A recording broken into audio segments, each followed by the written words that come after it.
toutes et à tous et bienvenue sur HD Geek FR.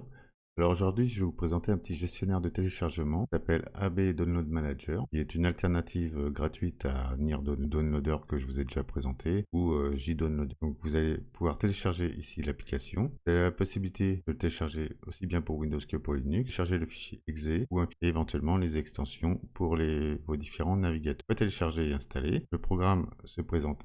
Donc je vous recommande d'aller dans les outils, paramètres, commencer, sélectionnez votre thème, dark ou light, ou en fonction de votre système, change de couleur de l'heure, sélectionnez la langue, le français, l'exécuter au démarrage de votre Windows, compacter la barre d'outils éventuellement, activer un son une fois que le téléchargement est terminé. Pour les moteurs de téléchargement, vous avez déclarer le dossier de destination de vos téléchargements, utiliser un proxy ou non, afficher la vitesse de téléchargement, limiter celle-ci, le nombre de threads maximum donc de processeurs simultanés, c'est par défaut, création de segments dynamiques et autres, vous laissez comme c'est présenté ici, intégration dans les navigateurs avec un port de surveillance qui est le port 15151. Donc si vous avez jamais un firewall qui filtre toutes les entrées, veuillez vous assurer que ce port-là est autorisé pour l'application. Une fois ceci fait, vous allez vous retrouver ici et dans les outils, vous avez la possibilité de télécharger les extensions pour vos différents navigateurs.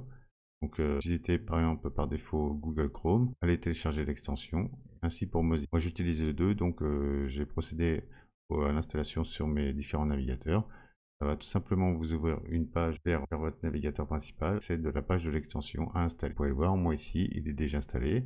S'installe. Il s'affiche pas ici. Vous allez dans les extensions. Vous allez cliquer sur la petite bout d'entier de votre extension et vous allez faire afficher épinglé dans la barre de moi c'est le cas ici. Vous voyez, il fait une auto-capture des liens et il affiche un petit message en cas de capture et on peut parler aux différents paramètres. Vous voyez ici, il gère les différentes éclairées ici. Sur le port que l'on a dans l'applicatif et il peut afficher le message d'avertissement. Voilà pour la présentation. Pour le navigateur, on va procéder à sur mon Google Chrome. J'ai paramétré un clic droit sur le bouton télécharge Download Manager. Vous ouvrir une fenêtre pop-up donc qui va mettre dans le dossier sous-dossier compressé de votre téléchargement. On voit ici la taille. Vous retrouvez l'ensemble du chemin où il va stocker l'image, le nom de l'image. Vous avez l'accès aux paramètres éventuels. Là, vous faites télécharger. Par défaut, il est en comme ceci. Vous avez la possibilité de demander un affichage plus détaillé pour avoir l'ensemble des tronçons qui sont en téléchargement. Vous voyez la vitesse, le qui est actuellement en cours de téléchargement, le temps restant. Si la possibilité de reprendre si jamais vous faites un pendre ou vous arrêtez le moment, vous pourrez récupérer le téléchargement par la suite. Là, vous avez l'ensemble des paramètres. Vous affichez le message à la fin. Le nombre de threads, il a 0, donc et pas de limitation. Vous pouvez le voir ici, je télécharge assez rapidement. Une fois l'installation, vous mettra ce petit message, permettra d'ouvrir le dossier,